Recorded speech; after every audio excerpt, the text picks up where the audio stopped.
অক্ষয় তৃতীয়া কেন এত মহিমান্বিত সেই মাহাত্ম্যগুলি আমরা একটু জেনে নিই। মৎস্য পুরাণ অনুযায়ী এই দিনে ভগবান সত্যযুগের আরম্ভ করেছিলেন। পদ্ম পুরাণ ও বরাহ পুরাণ অনুযায়ী এই দিনে ত্রেতাযুগ প্রবর্তিত হয়েছিল। ভগবান এই দিনে যব শস্য সৃষ্টি করেছিলেন। ভগবানের ষষ্ঠ অবতার শ্রী পরশুরাম এই তিথিতেই আবির্ভূত হয়েছিলেন। রাজা ভাগীরথের তপস্যায় সন্তুষ্ট হয়ে গঙ্গা দেবী এই দিনে মর্তে এসেছিলেন। বেদব্যাস এই দিন মহাভারতের শ্লোক আবৃত্তি শুরু করেন এবং গণেশ তা লিপিবদ্ধ করা শুরু করেন। যুধিষ্ঠির মহারাজ সূর্যদেবের কাছ থেকে অক্ষয় পাত্র লাভ করেছিলেন, যার খাদ্য কখনো ফুরোয় না। শ্রীক্ষেত্র পুরীধামে জগন্নাথ দেবের রথযাত্রা রথ নির্মাণের কাজ এই দিন শুরু হয়। এই তিথি ভগবান শ্রীহরির অত্যন্ত প্রিয়, তাই এই দিন যা করা হয় তা অক্ষয় হয়। এই দিন থেকে 21 দিন ব্যাপী ভগবানের চন্দনযাত্রা মহোৎসবে চন্দন লেপন শুরু হয়।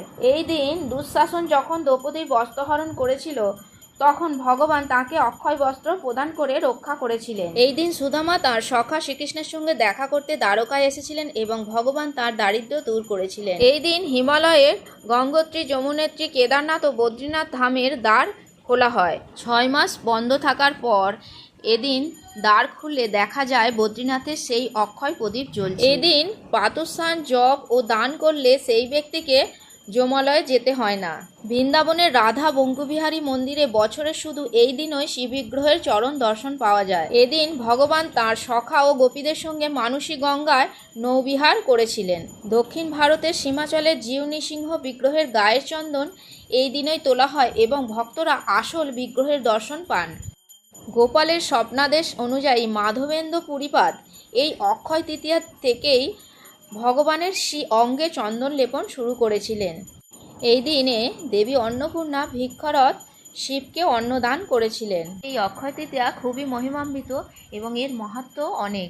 অক্ষয় কথার অর্থ হলো যার কোনো ক্ষয় হয় না বা শেষ হয় না। এই দিন যা করা হয় তাই অক্ষয় হয়ে থাকে, সেটা ভালো কর্ম হোক বা খারাপ কর্ম হোক। তাই আমরা কোনটা করব নিজেদেরকে বুঝে করতে হবে। এই দিন যে কোনো শুভ কাজ শুরু করা যেতে পারে। এই দিন অনেকে যারা জব করেন না, এই দিন থেকে জব শুরু করতে পারেন।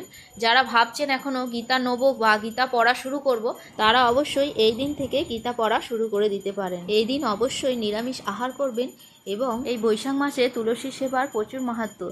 তাই অবশ্যই এই দিন তুলসী মহারানীকে জলদান, তুলসী মহারানীকে প্রদক্ষিণ এবং তুলসী মহারানীর সেবা পূজা অবশ্যই করবেন। এই দিন ভগবানের মন্দিরে গিয়ে ভগবানকে দর্শন করা, ভগবানকে দান করা বা ভগবানের কোনো রকম সেবা যাই করবেন সেটাই অক্ষয় হয়ে থাকবে।